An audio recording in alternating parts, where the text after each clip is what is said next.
মিষ্টি দই বানানোর সময় তোমরা যদি কয়েকটা ছোট ছোট টিপস ফলো করো তাহলে প্রথমবারেই খুব ভালোভাবে দই বসাতে পারবে। প্রথমে দুধ গরম করে নিতে হবে। আমি এখানে 2 লিটার দুধ নিয়েছি, আর চেষ্টা করবে ঘন দুধ ব্যবহার করা, সে মিষ্টি দই হোক বা টক দই। ঘন দুধ যদি ব্যবহার করো তাহলে দই খুব ভালো বসে। একটু ফ্লেভারের জন্য দিয়ে দাও 3টে ছোট এলাচ। আর এই দুধটাকে 30 থেকে 40 মিনিট মিডিয়াম আঁচে ফোটাতে হবে।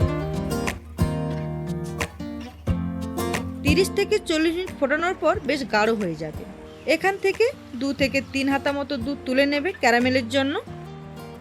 এরপর একটা কড়াইতে লাগবে 1.5 কাপ চিনি, ওজনে 250 গ্রাম হবে। তোমরা চাইলে চিনি কম বেশি করে নিতে পারো। আর আঁচটা এই সময় একদমই লোতে করে দেবে। চিনিটা যখন আস্তে আস্তে গলতে শুরু করবে তখন এইভাবে নাড়াচাড়া করো। আর একদম যখন চিনিটা গলে যাবে তখন লাগবে আগে থেকে তুলে রাখা দুধটা। এটাকে এবার ভালোভাবে মেশাতে হবে। এরপর এই মিশ্রণটাকে পুরো দুধের সাথে মিশিয়ে নিতে হবে। তারপর দুধটা আরও 2 থেকে 3 মিনিট নিভু আঁচে ফোটাতে হবে। এরপর দুধটা ঠান্ডা করে নিতে হবে। তোমরা যদি গরমকালে দই পাতো তাহলে দুধটা একদমই ঠান্ডা করে নেবে, আর শীতকালে পাতলে অল্প উষ্ণ গরম রাখবে। দুধ ঠান্ডা করে নেওয়ার পর দই লাগবে, জল ঝরানো মিষ্টি দই।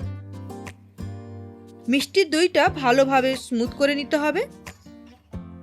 স্মুথ হয়ে গেলে কিছুটা দই নিয়ে মাটির পাত্রে এইভাবে মাখিয়ে নেবে। আর যদি মাটির পাত্রে না পাতো তাহলে এরকম করার দরকার নেই, তবে মাটির পাত্রে দই পাতলে তার স্বাদই আলাদা হয়। এরপর দুধটা প্রথমে 2 থেকে 3 হাতা দিয়ে মিষ্টির দইয়ের সাথে মিশাতে হবে। ভালোভাবে মেশানো হয়ে গেলে বাকি দুধ দিয়ে দেবে। একটু ভালো করে মিশিয়ে নাও।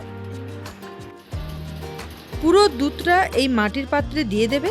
তারপর গরম জায়গায় বা মোটা কিছু চাপা দিয়ে প্রায় 12 ঘন্টা মতো রাখতে হবে। একবার দই বসে গেলে এটাকে ফ্রিজে রেখে দেবে।